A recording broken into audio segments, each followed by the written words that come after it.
On est dimanche matin, toujours à Clermont-Ferrand, c'est le 3e et dernier épisode. Je n'ai pas pu résister, j'ai regardé le buffet de l'hôtel.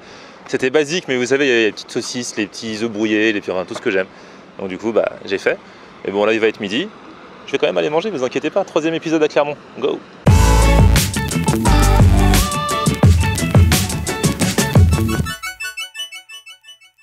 Salut tout le monde, bienvenue, nouveau vlog aujourd'hui, donc Clermont-Ferrand, 3e round. Si vous avez suivi l'épisode d'hier, il y avait le meet-up. Vous avez vu que j'ai organisé un petit jeu parmi tous les gens qui étaient au meet-up avec à la clé, à gagner, un dîner, avec moi une petite invitation au Bougna Burger. Donc c'était la vidéo d'hier, c'est une jeune fille qui s'appelle Camille qui avait gagné. Mais alors, dans le match qu'il avait opposé aux autres participants, il y a un autre abonné qui déchirait tout et ça s'est joué à 1 point près au tie-break quand il a fallu les départager tellement il avait assuré. Il s'appelle Christophe. Et donc du coup j'ai cogité toute la nuit, parce que du coup il n'avait pas gagné, mais il n'y avait qu'une place à gagner parce que le resto était complet, tout ça. Et j'ai culpabilisé. J'ai culpabilisé, donc je l'ai contacté et je lui ai dit dimanche midi, je vais manger avec toi. Et donc t'es là. Comment ça va Christophe? Très bien, et toi? Bah écoute, tranquille. Donc du coup on va manger ensemble ce midi. Ouais. Mais je t'ai confié une mission, c'est trouver où on va manger ce midi. Parce qu'alors, il y a 2 trucs compliqués à Clermont-Ferrand. Le dimanche, c'est qu'il y a plein de restos qui sont fermés. La plupart c'est fermé. Ouais, c'est fou. J'en avais repéré des biens. Il y en a un qu'on m'avait conseillé. C'est un truc spécialisé dans les boulettes. C'est un truc 100% maison. Ils sont que 2. Il paraît que c'est un petit truc, mais que du coup c'est ouvert que du lundi au vendredi, surtout le midi et puis en fin de semaine le soir. Mais pas le week-end du tout. Donc c'est dommage parce que j'aurais bien goûté les boulettes. Ils les font soit en plat, soit en sandwich. Ça aurait été génial. Et du coup je sais pas, parce qu'il y en a qui me disent alors tel resto est bien, d'autres non il est pas bien. Enfin j'ai du mal à cogiter. Il n'y a rien qui m'a fait tilt. Donc du coup je te confie l'entière responsabilité de ce vlog, Christophe. J'en prends la charge. Limite, tu prends la caméra, tu fais salut, c'est Christophe, Christophe Honner. Du coup, alors, t'as des idées? Alors, oui, j'en ai trouvé un. L'autre ils font toutes les pièces rôties, de l'agneau rôti, du bœuf rôti, du canard rôti, tout en rôti. Ça peut être sympa, ça aussi. Ça peut être sympa aussi. Et j'annonce officiellement qu'une fois qu'on aura mangé, alors t'es pas obligé de venir, hein, mais je vais escalader la tour Bayette à Clermont-Ferrand. Il paraît que depuis, on a un panorama de fou sur tout Clermont. Donc voilà comment je digérerai. Donc du coup j'ai le droit de manger ce que je veux. À volonté. Allez. Alright, test 1, 2, 1, 2. Time to talk some fucking shit, cause like, that's what rappers do. Ready? Hey, look, I got... On est arrivé Christophe. C'est vrai que, bon, ça veut rien dire, hein, mais il y a écrit déjà fait maison sur le truc. Normalement t'as pas le droit d'écrire fait maison si t'as pas fait maison. Non, c'est pas Je t'ai allumé si t'as un contrôle. Et alors, porc du Cantal, veau du Puy-de-Dôme, agneau des Cévennes, bœuf angus, volaille d'Auvergne. Je vais aller plus là parce que je suis en Auvergne.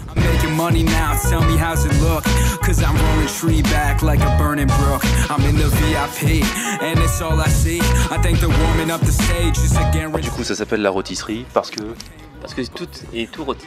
Les pièces sont rôties. Et on peut voir sur place, il y a... À mon avis, à l'intérieur c'est la rôtisserie. J'irai voir un petit peu à quoi ça ressemble tout à l'heure. Donc du coup il y a volaille rôti, poisson rôti, porc rôti, agneau rôti, même l'agneau. J'hésite entre gigot d'agneau et poulet fermier. Label rouge d'Auvergne. Donc c'est un bon poulet quand même, mais ça reste quand même du poulet. C'est ça. Je peux trouver. Gigot d'agneau, bon on peut aussi en trouver, mais c'est plus chiant à faire qu'un poulet, non? Je prends le gigot? Ouais, je pense que c'est un Allez, bon choix. on valide le gigot. Et toi, magret de canard? Ah, moi, magret de canard. Allez. Toujours du canard. En fait, c'est pas truqué. Il y a une grande rôtissoire et au fur et à mesure on choisit une viande, hop, ils prennent la viande et ils la font rôtir sur commande. Tiens, il remet d'autres trucs là. I think I feel a draft. The booth is getting pretty hot. I thought it wouldn't last. I'm just cruising going 30 with my feet up on the dash. One hand is on the wheel and another on ash. Like. En fait, je pense qu'on n'a pas bien vu dans la vidéo, mais juste en dessous, il y a les pommes de terre, c'est ça? Ouais, ils ont mis des pommes de terre juste en dessous quand il y a toute la sauce qui dégouline dessus. C'est ah ouais. Et c'est ça qui va faire qu'elles vont avoir un bon goût c'est ça. Et qu'elles vont être un petit peu grasses comme on aime. Gigot d'agneau s'il vous plaît. C'est pour moi. Merci. Ah ouais. Ah, merci. Bon appétit. Merci bien. Mes amis, je vous annonce officiellement l'arrivée de notre repas. Et c'est vrai que ça a l'air pas mal. Surtout quand je regarde le prix. À Paris, vous savez qu'un gigot d'agneau, t'en as pas forcément autant que là. Et ça coûte au moins 20 €. Hein. Franchement, ouais. Là, je crois que c'est moins de 14. Je crois que c'est 13, 60, 70, un truc comme ça. Regardez. J'ai 2 belles tranches de gigot qu'ils ont fait rôtir donc à la rôtissoire. Avec ça, ce sont des pommes grenaille, c'est ça? Ouais. Au lardon. Et on peut choisir sa sauce. Moi, j'ai pris Saint-Nectaire. Ça a l'air magnifique. toi, alors depuis que tu es arrivé, tu m'as dit je veux du magret de canard, je veux du magret de canard. Donc tu t'es pris ton magret. Ouais. Il est là. Pareil, tu as pris les petites pommes grenailles parce qu'ils proposent d'autres accompagnements, mais pommes de terre avec les lardons. Et en plus la sauce de ta viande qui tombe dessus. Ouais. C'est génial. Et tu as pris sauce Moutarde. Ah d'accord. T'as pas pris de sauce au fromage toi? Non. Voilà. Sinon ils font aussi sauce au bleu, des trucs comme ça. Et ça mes amis, je pense que ça va être trop bon. Regardez, on voit le jus là de la viande, donc qui a coulé sur les pommes de terre. Il y en a même à côté si on veut refaire un petit peu trempette.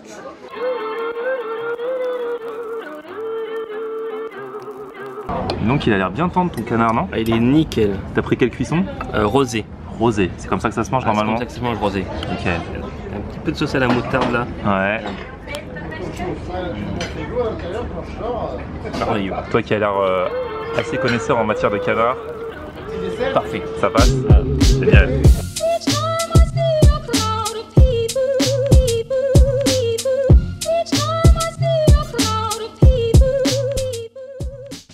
J'attaque mon gigot. Il faut savoir, hein, si vous suivez mes vidéos, que le gigot est ma viande préférée. Ah. Donc je suis intransigeant sur le gigot. Franchement il est bon, c'est du gigot du Massif Central, donc c'est pas très loin le Massif Central, c'est ici hein, on est en plein dedans. Ouais. Je vais goûter cette petite pomme grenaille là. Je vais même la tremper dans ma sauce Saint-Nectaire.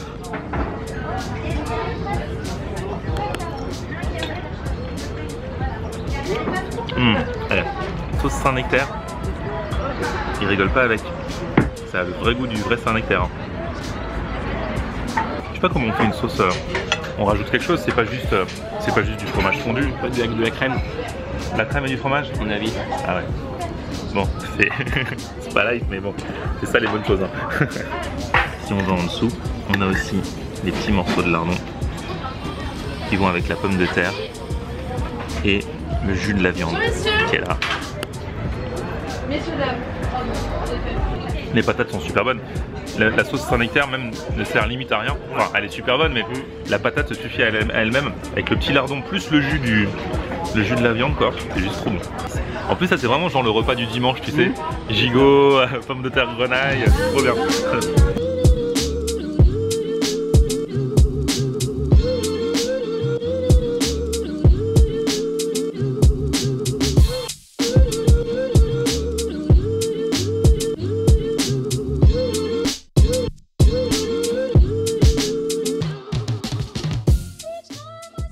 Bon, c'était super appétissant, super copieux, mais nous en sommes venus à bout. Non, moi t'as vu, j'ai là-dessus une pomme de terre.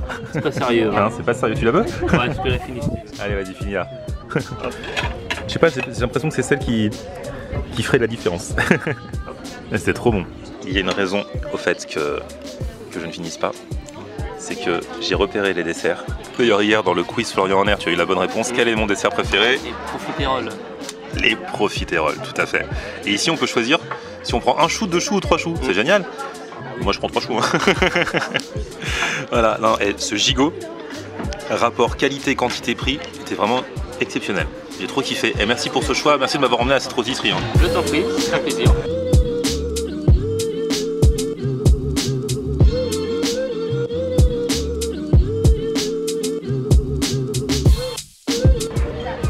De visu, ça a l'air pas mal.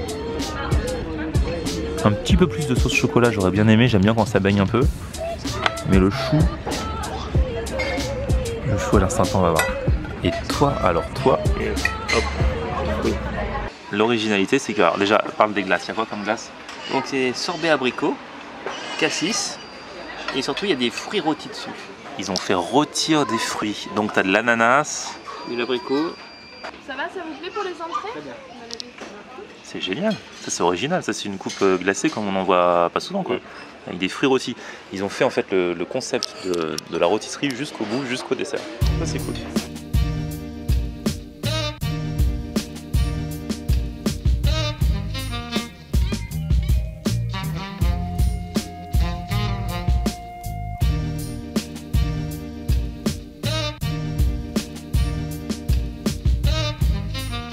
Attention, l'expert en profiterole va parler. Verdict.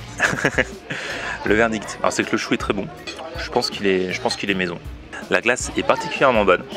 Je Je pense que toi aussi tu dois t'en apercevoir avec les glaces que tu as prises dans ton truc. Je trouve qu'il n'y a pas assez de sauce chocolat en fait. Et que du coup, je sens pas assez le goût du chocolat quand je mange le chou avec la glace. C'est la glace qui prend le pouvoir. Alors que moi j'aime bien quand il y a une bonne sauce chocolat, un petit peu compacte dessus, et voilà. Mais c'est de la qualité quand même. Et peut-être que je vais avoir des morceaux où il y aura plus de chocolat quoi. On va voir.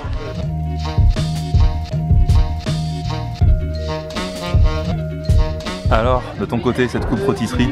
Elle est très bien bonne. Par contre, pas beaucoup de fruits rôtis, je trouve. Et 2 petites brochettes. Ah, juste 2 petites brochettes. Ouais. Et bon, c'est le petit goodies quoi. C'est ça. Bon, bah, je suis très content de ce resto. Hein. La rôtisserie, franchement, très sympa. Les prix sont vraiment raisonnables. La viande de qualité.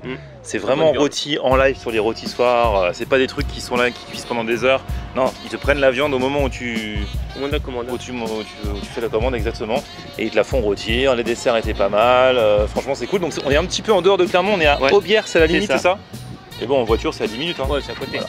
Et là, on va retourner à Clermont-Ferrand puisque du coup, nous allons faire la balade digestive qui va consister en l'escalade de la tour de la Baguette, enfin l'escalade, l'ascension on va dire, c'est à la cathédrale en fait, et il paraît que quand on monte tout en haut, eh bien on a un magnifique panorama sur la métropole clermontoise. Ça doit être super cool, d'autant que toi donc tu es de Clermont-Ferrand depuis des années. C'est ça. Et tu n'es jamais monté là-haut? Non, jamais. C'est toujours comme ça, comme moi la seule fois où je suis allé à la Tour Eiffel c'est quand il y avait mon correspondant qui était venu quand j'étais en 4ème. Là c'est pareil, quand tu as des trucs touristiques dans ta ville, si tu habites tout le temps tu y vas jamais. Et ben là grâce à moi tu vas y aller. C'est ça. Enfin si tu relèves le challenge. Bon, ça devrait être facile. 250 marches. Facile. Voilà, après les 250 kilos qu'on vient de prendre avec ce repas. C'est parti. Et donc ça face à nous c'est le fameux Puy de Dôme, c'est ça? C'est ça.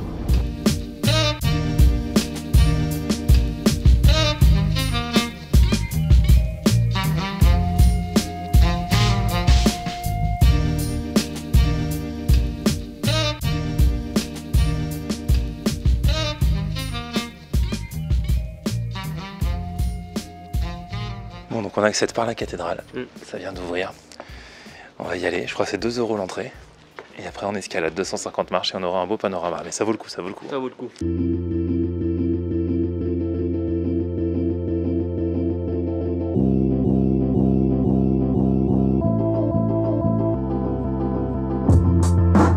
Bon, On les compte? c'est parti. Ah, tu veux les compter? Vas-y. Non. Oh, je pense que ça se fait vite, hein, 250 marches. Ouais. Oh là là.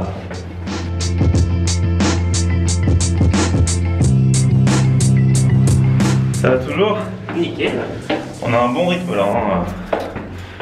250 marches en combien de temps? En 100 minutes on fait ça, non? Ouais, à peu près.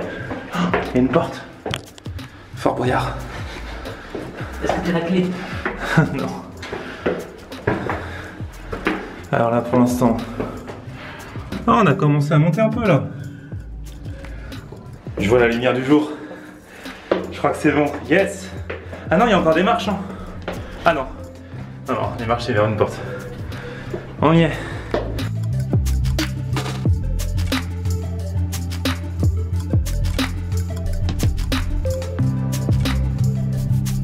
Franchement, après un bon repas, on joint l'utile à l'agréable.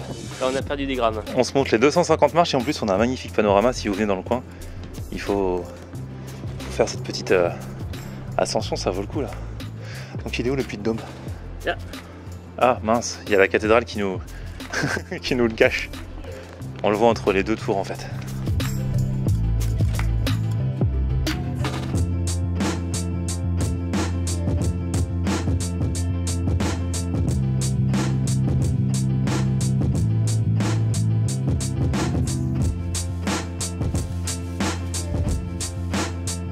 On est bien là, en plus ça bronze. On a l'air frais là. Du coup j'ai la flemme de redescendre. Parce que les descentes sont parfois plus dures que les montées, car ça fait travailler vraiment les fessiers. Encore là c'est des marches, mais le pire c'est en montagne. Bon souvent c'est fatigant la montée quand c'est en pente, mais la descente c'est encore plus fatigant parce que tu dois te retenir. Tu vois. Je suis un montagnard, hein, moi, vous savez, faut pas m'en raconter. Hein. Du coup ouais, ici vous avez la montagne aussi, vous pouvez faire des randonnées tout ça? Ouais. Et du ski? Oui, du ski, ouais aussi. Du ski mais un peu plus loin. Ouais, un peu plus Là c'est pas assez haut. Non. Il y a de la neige l'hiver sur le Puy de Dôme, tout ça? Il y a pas mal de neige. Hein. Ah ouais, d'accord. Mais il n'y a pas de piste de ski, quoi. Non. Les stations les plus proches d'ici, c'est? Ah, t'as le Superbès et Mont d'Or. Ouais, c'est connu, cette Superbès. Ouais, voilà, c'était bien cool. Ça valait le coup, franchement. 2 € cette petite balade. Checkez bien les horaires, parce que là je sais que le dimanche ça ouvre à 15 h, ça dépend aussi les autres jours, donc vous pointez pas pour rien, ce serait bête. Mais ça fait plaisir. Bon, c'est presque la fin de cette vidéo à Clermont-Ferrand. Alors j'avais prévu d'aller chez un glacier que beaucoup d'entre vous m'ont recommandé, qui s'appelle Dolce Gatti. Il paraît que c'est des glaces maison et tout ça, trop bien, mais le problème c'est que là j'aurais pas dû prendre les profiteroles, j'avais oublié. Limite, tu peux peut-être aller juste faire un tour pour voir à quoi ça ressemble. On peut faire ça, je vais juste checker l'adresse. Toi, si t'en veux une, tu pourras en prendre une et goûter. Il paraît que c'est trop bon, mais là, franchement, je suis plein. Je suis full, I am full, comme on dit.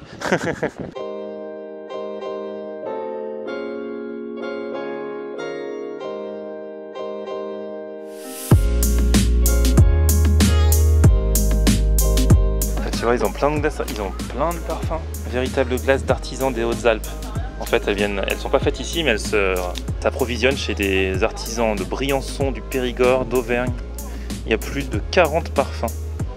Il y en a même pastèque agrumes, mangue géranium, figue au miel, cookies, rhubarbe. Il y a plein de trucs. Tu veux en goûter une? Moi, je suis plein. T'es plein? Moi aussi, c'est dommage. Hein. Voilà, j'avais oublié, j'aurais jamais dû manger les profiteroles. On va nous voir à la place de la Victoire pour terminer cette petite série de vlogs. Donc c'est juste à côté de la cathédrale est là, la fontaine est là, encore une place sympa. Moi, ma place préférée c'est vraiment la place de Jaude. Hein. Ouais, c'est là où on a fait le meet-up hier, allez voir la vidéo, elle était vraiment super bien. Si vous venez à Clermont-Ferrand prochainement, si vous voulez préparer un séjour, je vous mets le lien de l'office du tourisme également en barre d'infos. Et puis en fait, ce que tu me disais, c'est que Clermont-Ferrand, bon, la ville, c'est sympa, mais on en fait un peu vite le tour. Et surtout les alentours. Hein. Voilà, il y a plein de choses à faire dans les alentours. Vous pouvez gravir le Puy de Dôme. Il y a des navettes qui vont du centre de Clermont jusqu'au pied du Puy de Dôme. Ouais. Comme ça, après, hop, vous arrivez au pied, vous pouvez gravir. Et sinon, pour les moins courageux, on peut y aller sans marcher au sommet. Tu peux y aller en navette. Non, mais c'est nul, c'est nul. Ah, vous mieux aller à pied. Faut marcher, oui. C'est bon, le sommet se mérite. Regarde, comme nous, là, on a gravi 250 marches pour arriver en haut de cette tour, voilà. Non, je veux que vous y alliez à pied, d'accord? Allez pas vous la raconter à faire des selfies en haut du Puy de Dôme si vous n'y êtes pas allé à pied, s'il vous plaît. On verra s'ils seront pire ou pas. C'est ça. Bon, merci beaucoup Christophe de m'avoir accompagné aujourd'hui. Lui, c'est le vice-champion du quiz Florian Hanner. Hier, il y a une jeune fille, Camille, qui a été championne. Toi, t'es vice-champion. Ouais. Mais du coup, voilà, on a quand même fait un petit repas ensemble aujourd'hui et c'était plutôt cool car le resto était très bien choisi. Prochain food tour, ce sera dans un endroit surprise. Le week-end prochain, je pars pour une destination que moi-même, je ne connais pas. Je vous en dirai plus d'ailleurs dans le vlog de demain. D'ici là, un petit pouce vers le haut si vous avez aimé cette vidéo. Abonnez-vous à ma chaîne et puis on se retrouve sur mon Facebook, c'est Florian Hanner. Et Twitter, Snapchat, Instagram, c'est Florian Hanner. Et ben voilà, à bientôt, ciao.